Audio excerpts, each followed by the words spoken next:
Welcome to these, the Tales of the Woodywood, a series of poetical fantasy stories based in a mystical land. Dare you walk through the wood? The first tale I tell could almost be true, because in your world, this may happen to you. The story of Cribbinswood is dark and black, for in the night, even shadows can attack. Cribbinswoode Ogre and his dark hunger. Hopping and skipping, jumping with glee, at the edge of King's Copse was where an elf passed me. Cheeks cherry red, ears pointing to the sky. That chirpy little face knew not of what lie. For as he went deeper, he got too much nearer to a tree den, holding a sleeping sneerer. Pittering, pattering onwards, making way to the copse's heart, he paused dead in his tracks before a sign that gave him a start. Elf stood still, shuddered and shook, white as a sheet before the sign that read, Cribbinswoode's Brook. Looking around from left and to the right, Elf tiptoed through into the night. But it was not enough, for carried on the wind, to the ogre, those dainty footsteps dinned.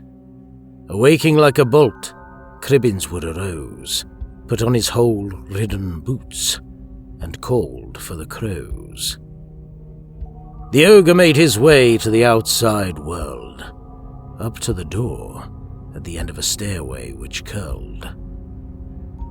Opening the exit, he sniffed the air, his warted nose twitching in front of a yellow-eyed stare. Holding his heart, Elf now moved on, underneath the moonlight and amongst the insects' song. Looking up at the starred sky, he saw the crows. The branches high closed in, and the ogre bellowed. Using bushes to conceal his form, Cribbinswoode followed, never from the shadows torn. Crept and creeped, the ogre drew in. Those elf ears alert twitched. Our elf had noticed him. Eyes opened wide, Elf could see the face. Green and wrinkled, the haunting now picked up pace. Into the black they ran and ran, one predator, one prey, as fast as they can. Elf got caught on thorns and vines. Cribbinswoode lunged, screaming, "Ha ha! You're mine!" He twisted and turned, that elf did to escape, but to no avail. It was his fate. Hands tied with roots, that elf lay still. Cribbinswoode stepped back to view his fill. And from this form a shadow grew tall. In the moonlit mud, Elf began to bawl. "Please, oh please, I wish only to pass," begged the little mite.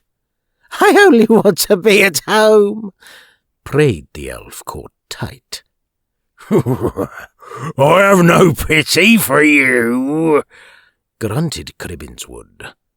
"I only feel pity for myself," if indeed feel pity he could. With this the vines grew tighter, holding Elf down. The thorns marked deeper, making Elf frown. For now there was no escape. He was caught in this trap, kept pinned to the earth, victim of a cruel attack. In one flailing swoop, Cribbinswoode's dark side drew in. That elf disappeared to somewhere within. The trees drew back, as did the ogre beast, back to his tree den, full from his elf feast. Asleep again he lies, until disturbed once more, kept in grumbling peace, behind a snot-ridden snore. The moral of the story? It's as plain as your nose. Do not go where you shouldn't, for shadows may oppose. In the lightest place you may be watched, so in the darkest corner you too can be scoffed.